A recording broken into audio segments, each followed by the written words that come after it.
listening to PetLifeRadio.com. Welcome to Animal Rights on Pet Life Radio. I'm your host, Tim Link, and I thank you for joining us today.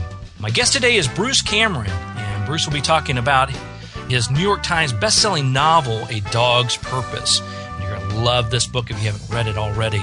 And, of course, the book is written from a dog's point of view, so it's a great, great novel. So we want to talk a little bit to Bruce about that today, as well as all of his other wonderful projects. But first, I always like to give tidbits, little stories, things that help you out or make you smile. And today we got a little bit of helpful hint, a little tip for you to check out if you're not already aware of it. Usually, if it's like my pets, it's time for annual vaccination. Annual vaccination time for the dogs and the animals. And there's usually a whole host of vaccinations that your veterinarians are going to recommend to you. And as you know, vaccinating your pets it's a responsible thing to do. It's an important thing to do. And the best time to do it is to do an annual checkup and get the shots done then. What you may not be aware of is that you may be able to have your pet vaccinated every 3 years for rabies rather than annually. Your vet would be able to tell you more about this and whether your particular state's law permits a 3-year rabies vaccine to be given to your pets. So check in with your veterinarians when you're going in for your annual shots and or your annual checkups. You know, one other interesting point is that the immunity provided by some vaccines lasts for much longer than a year, even though we traditionally get annual shots for our pets. So a great way to find out if your pet is still protected by a particular vaccine is to ask your veterinarian to do a titer. It's T-I-T-E-R.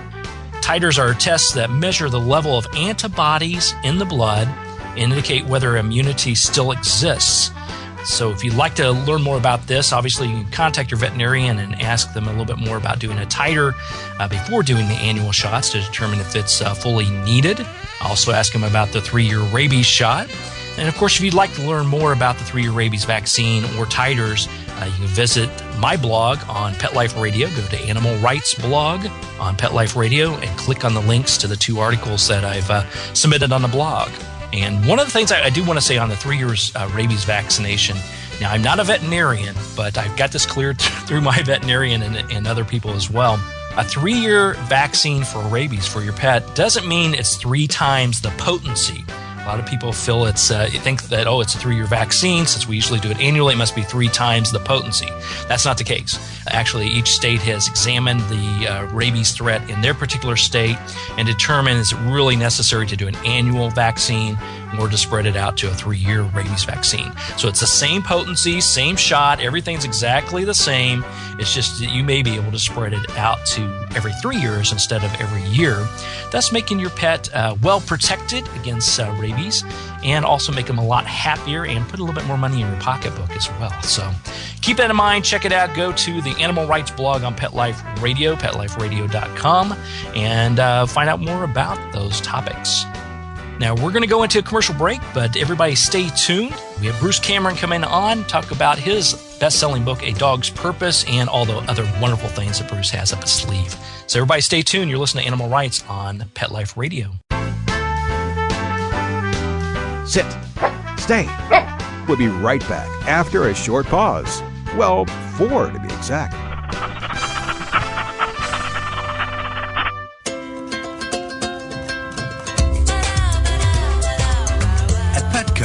We really love pets. There isn't anything we won't do to make sure they're getting the best products and the best care. So when you ask us a question like, so how do you feel about cat condos? We can say from experience, feels like home for her. Enter the code LUCKY10, LUCKY, the number 10, and get 10% off any order. No minimum at petco.com. There's a movement afoot, ShoeBuy.com. Join the millions of people who shop ShoeBuy.com's over 400 brands and 500,000 products. Order now and get free shipping and free return shipping. ShoeBuy.com, the world's greatest shoe store. Walk your dog in style and comfort. Enter the code LUCKY, LUCKY, at checkout and get a 10% discount plus free shipping at ShoeBuy.com. Celebrate your special occasion and give her this classic semi-eternity band created with 1-carat brilliant diamonds, channel set in 14-carat white gold. Exclusively yours from ice.com. Free shipping over $150, free returns, and 30-day money-back guarantee. Go to ice.com and use promo code ACTFP and get 20% off your purchase. Or use promo code ADTFP and get 20% off at diamond.com. Ice.com or diamond.com. Get 20% off from Pet Life Radio. This year, Americans are expected to spend a jaw-dropping $36 billion on their pets. From lighted leashes to high-end spa products, the discriminating pet owner can find just about anything to pamper his or her pet. Hi, this is Michelle Fern. Join me every week for Best Bets for Pets, where we'll talk about the latest pet products and talk to the companies that make them. Best Bets for Pets, every week, only on PetLifeRadio.com.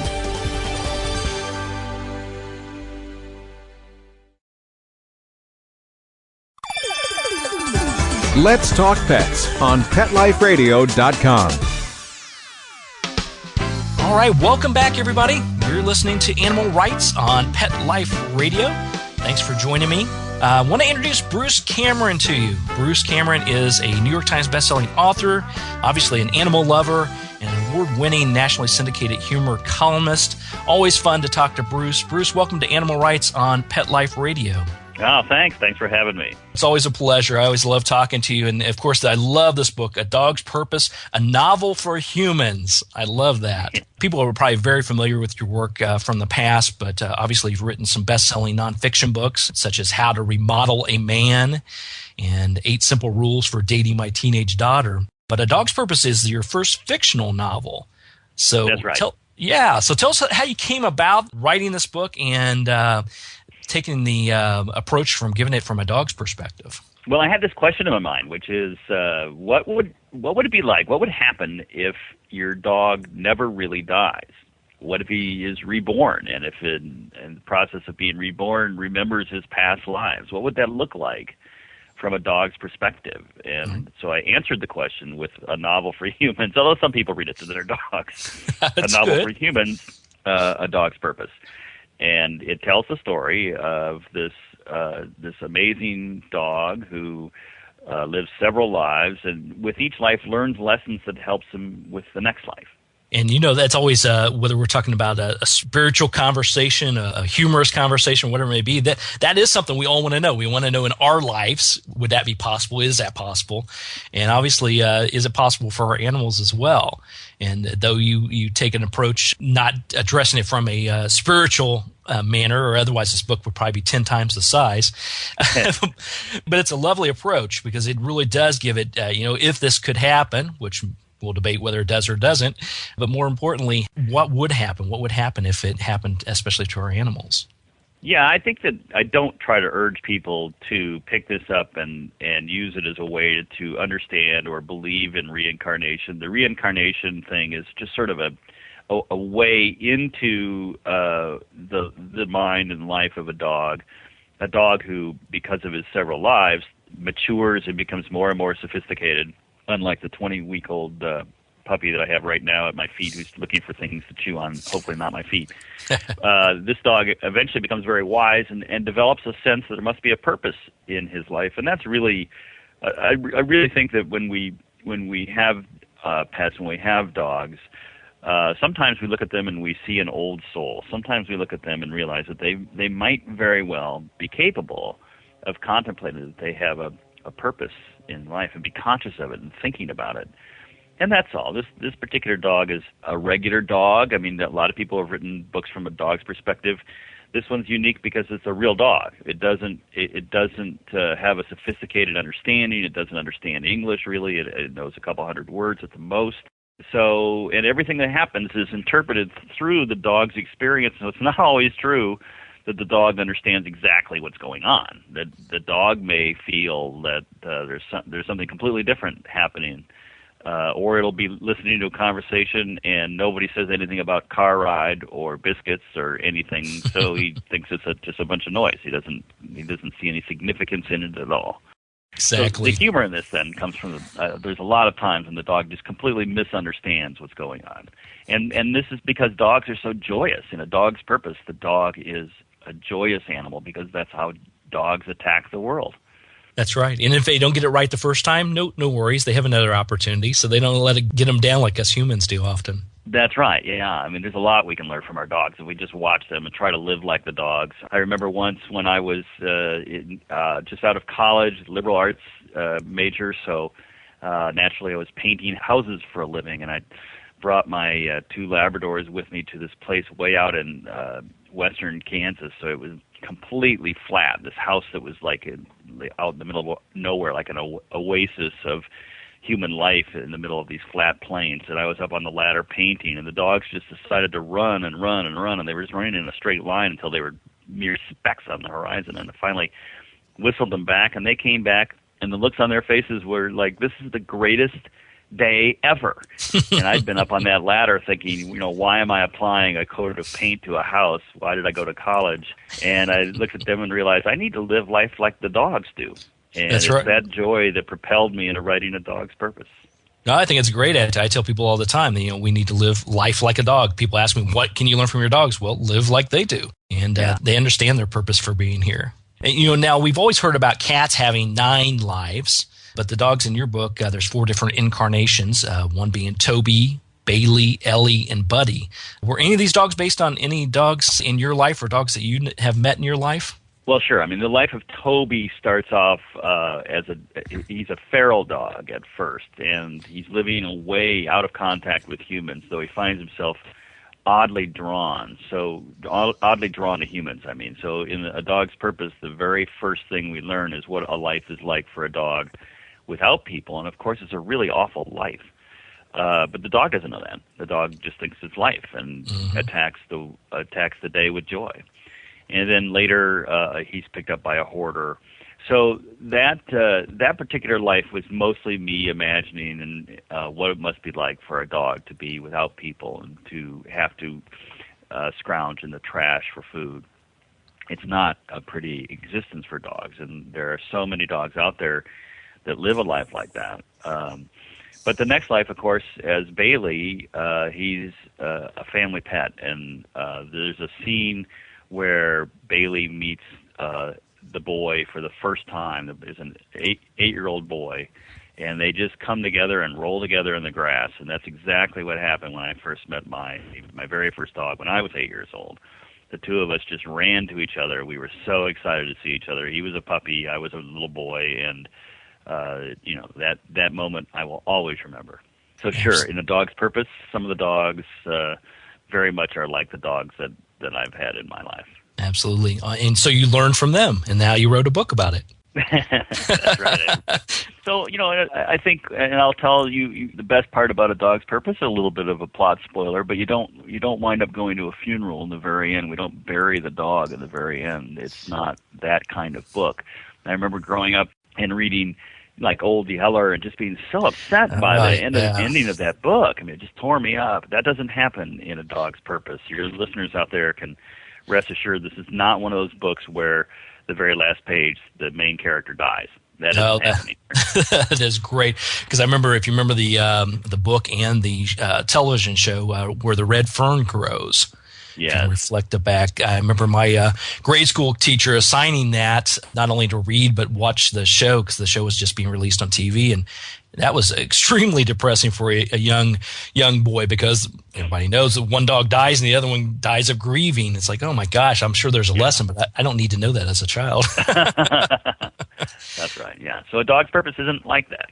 That's right. And you say that, I read in here that a dog's purpose is to love humans and to teach humans how to love unconditionally as dogs do. Yeah, I would say that that's my definition of a dog's purpose. That's not necessarily the conclusion that the dog reaches, but if you ask me, well, what is a dog's purpose, I would say we have bred them to love us, and they probably had a natural inclination that way to begin with, but they My dog thinks I'm the center of his universe. He doesn't understand why I won't let him chew on my high school yearbook, but other than that, he thinks I'm the greatest. Exactly. Well, believe me, I let mine chew out my pictures from my high school yearbook. That's what I did. The long hair was not a good look. Incriminating. Yeah, that's right. Well, we're going to come up to a break now, so everybody stay tuned a little bit, give our chance for some messages from our sponsors. So everybody stay tuned. You're listening to Animal Rights on Pet Life Radio. Sit. Stay.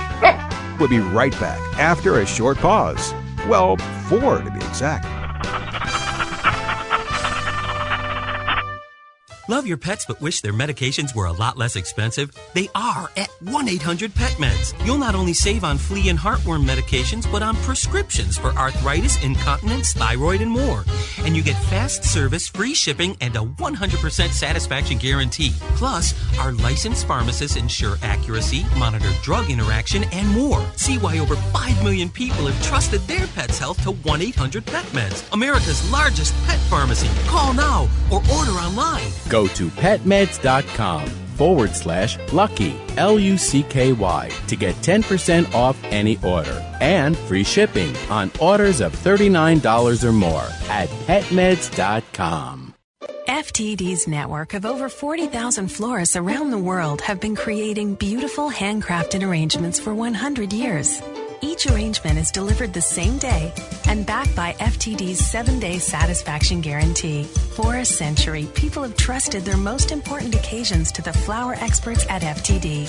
Since Pet Life Radio is all about puppy dogs and flowers, our listeners, that's you, can get a 20% discount on your order. Just go to fluorop.com and use the code LUCKIES20 at checkout. FLEUROP.com. Code word LUCKYS and the number 20.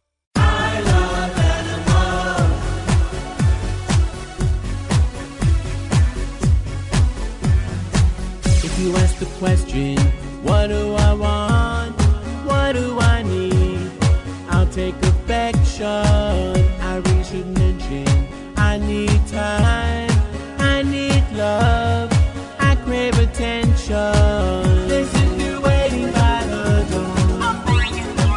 With shaking tails and happy hearts. And running circles round the floor. That's always when the party starts. For me, they are my friends. They are my children.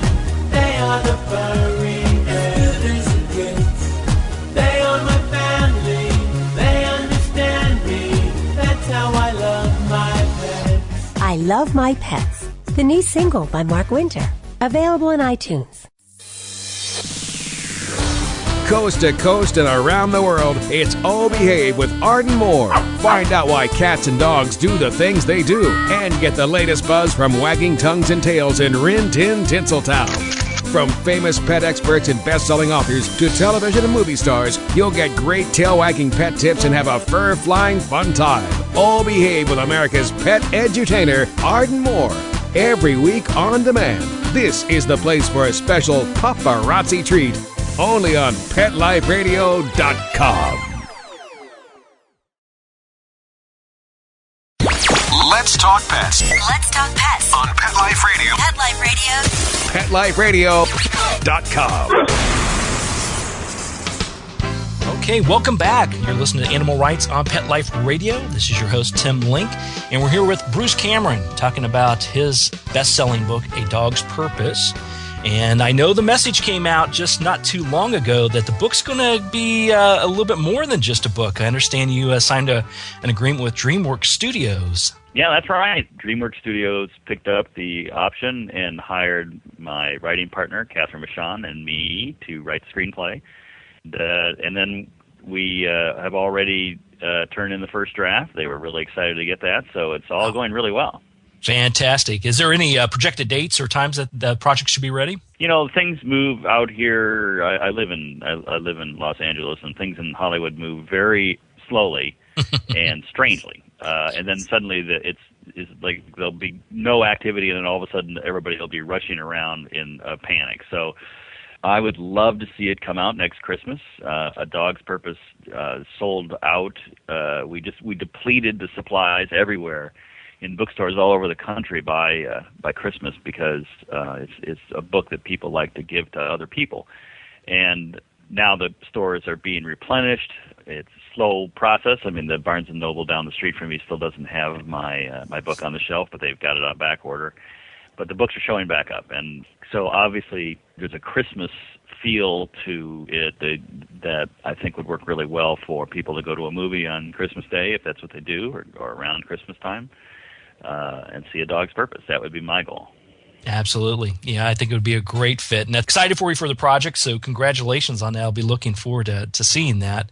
Thank you. Yeah. It's a movie for everybody. You know, A Dog's Purpose is actually being sold all the way down to the Scholastic Book Fair level. The Scholastic Books, on a separate contract with my publisher, picked up the rights to sell it to schools. It's a book that doesn't have anything inappropriate for children to read. Let's put it that way. And because it's written from a dog's perspective, though, I do have to use words that describe things. If the dog is hungry, he may not know what the word hungry means, but I have to use the word hungry so that the reader knows what it means. Right. But nonetheless, I deliberately made it a simple vocabulary rather than try to be complex with it, because I want people to experience what it would be like to be a dog, and that's the goal. That's right, and I think it's perfect how you wrote the book, because when I do my writing and wrote my book, I try to make it where it hits a broad audience, where everybody can understand. And being a sales marketing guy, I don't necessarily worry about the approach of, the broader I can make the language, the more books I can sell to different audiences. But what I'm really looking for is just to touch everybody from the youth all the way up. Yeah. And I'm really proud of A Dog's Purpose. It is doing really well. It's got the highest ranking on Amazon of any book currently on the New York Times bestseller list. So it has really resonated with readers. And I would tell your listeners, if they like talking about dogs and seeing dog pictures and puppy videos, we've got a fan page on Facebook, and it's going great. Drop in and join the conversation. Just look for A Dog's Purpose on Facebook if you're into Facebook. Absolutely, and who isn't? Everybody's into Facebook. Right. So that's a good idea. So join the fan club for A Dog's Purpose on that. I want to go back to talk to you about the writing a screenplay for the movie. And, we often hear people say, that most books are much better than the movie equivalent. And unless the movie keeps with the book's intent and stays close to the book's purpose. When writing a screenplay compared to writing the actual book, how difficult is it to stay true to the stories and the message that's in the book when converting it over to a movie? Well, the good news is that by hiring the author, DreamWorks did a really great job of making sure that it stays true to the book, because obviously I'm not going to throw the book away and start over. That'd be too much work. And also they said, we want to make a movie of this book. We don't want to just take the title and make our own movie. It is difficult from the standpoint that A Dog's Purpose has a lot of story in it. There's a lot of things that happen. There's a lot of characters that come in and out of this dog's life. And I can't make this a 22-hour movie, so the challenge for my writing partner and me is to stay focused on what are the elements in the book that would tie together in a narrative so that people will really enjoy the movie experience of A Dog's Purpose. And sometimes it's just simply choosing one thing over the other. I could have gone one way and we could have written a different scene, but we decided to stick with the outline that we came up with, and it has worked out great. I mean, I'm really pleased with it. I think everybody listening, you're invited to see this movie when it comes out, and you're going to really enjoy it. Oh, fantastic. Well, I'll be looking for my red carpet invitation through the mail, Bruce, whenever you get that. Now, tell us about any other projects you got going on, whether it's books or movies. I know you keep very, very active. Tell our listeners a little bit about what else is going on, how they can find out more about you and your projects. Well, thank you. A Dog's Purpose will be out in a trade paperback edition in the spring, I think around May. That's going to be fun. And then in September, I've got a new novel called Emery's Gift that will be out.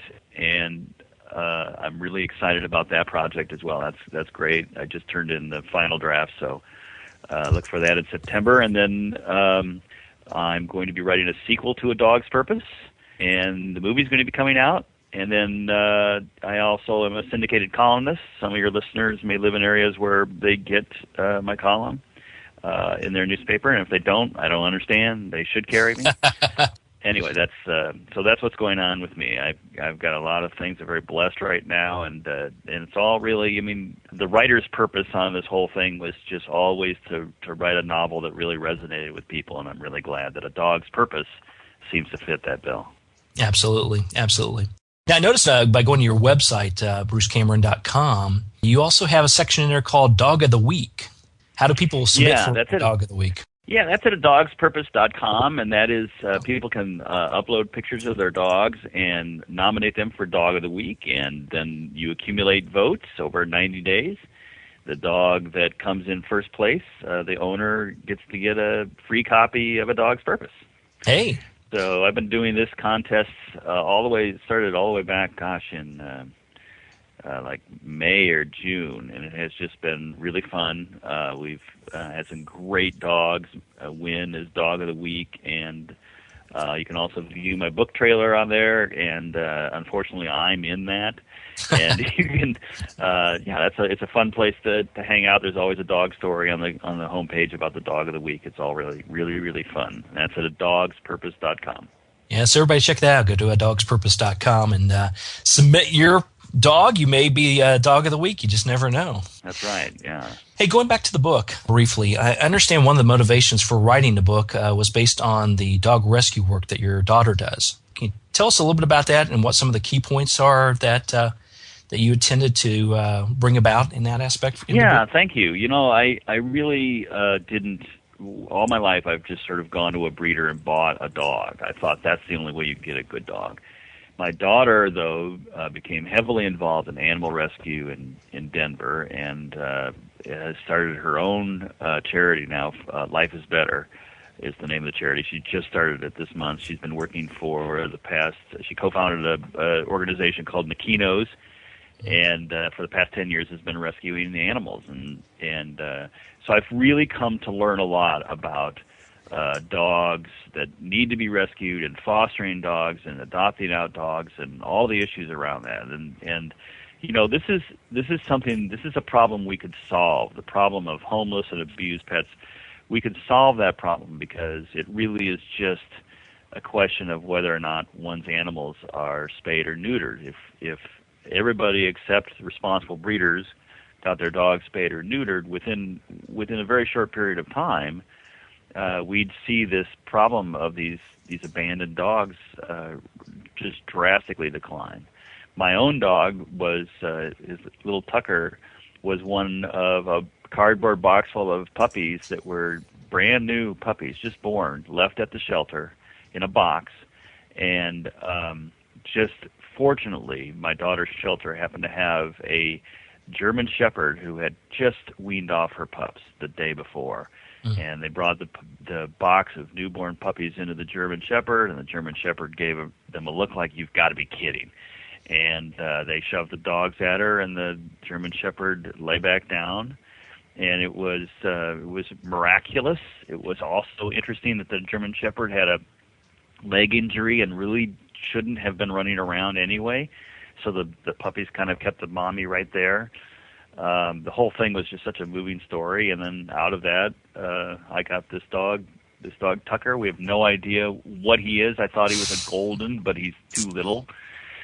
He's just not growing any. That's okay. I keep pulling on his feet, saying, "You can do it, Tucker." But I don't think he's going to get any bigger. But that's just the kind of miraculous work that all these people do, and in the process of doing our work with charities. When the book first came out, we've supported more than 100 animal charities across the country, and we're doing an event with a lab rescue up in Montecito, California tomorrow.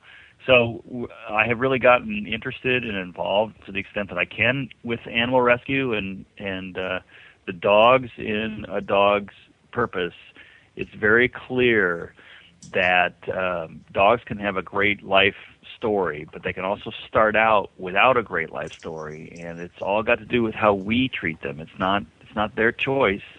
It's what we have arranged for their lives. They see themselves as being animals who are basically dedicated to us and are told what to do by us, and their lives take the direction that we steer them in. So in A Dog's Purpose, I touched on a lot of issues that are really important to animal rescue people about, the dog always gets neutered, the dog lives a good life or a bad life depending upon how the people treat him. Absolutely. More learning lessons from our animals. And big kudos to you and your daughter. Do you have your daughter's website for her Life is Better? She has not yet put a website up. It's that new of a charity. Okay, put it in your little tickler note. Have her drop me a note when she gets that up and running. We'll give a plug on that as well, because we're all about helping out and rescuing. I'm former president of a local humane society and rescue shelter, and great. My two boys, Buzz and Woody, my schnauzers, are not only love of my life, but the greatest teachers I've ever had, and they were from a rescue situation as well. So, wonderful. Yeah, so we applaud you and your daughter for the great work. We appreciate that. All for the dog. All for the dogs. All for the dogs. Yeah. That's absolutely right.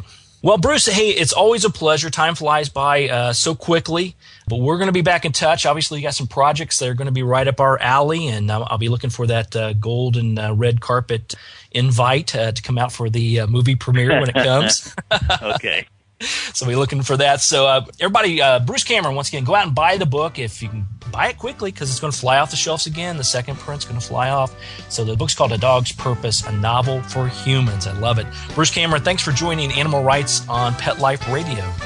Thanks for having me. Our pleasure. Well, everybody, we're going to wrap up for today. We're coming to the end of the show. So I'd like to thank everybody for listening to Animal Rights on Pet Life Radio. I'd also like to thank Bruce Cameron for being on the show today. Big thank you to our sponsors and producers for making the show possible. To find out more about me, Tim Link, other podcasts that I have done for Animal Rights Show, and my blog, check it out on Pet Life Radio. Go to PetLifeRadio.com. And while you're there, be sure to check out all of the other hosts and all the other wonderful Pet Life Radio shows. If you have any questions, comments, ideas for the show, please email them to me. You can email them at tim@PetLifeRadio.com. tim@PetLifeRadio.com. I'll do my very best to answer your questions and listen to your comments and take any recommendations on who you'd like to see on the show. So until next time, write a great story about the animals in your life, share it in a blog, article, or book, and who knows, you may be the next guest on Animal Rights Pet Life Radio. Thanks for listening. Have a great day. Let's Talk Pets, every week on demand, only on PetLifeRadio.com.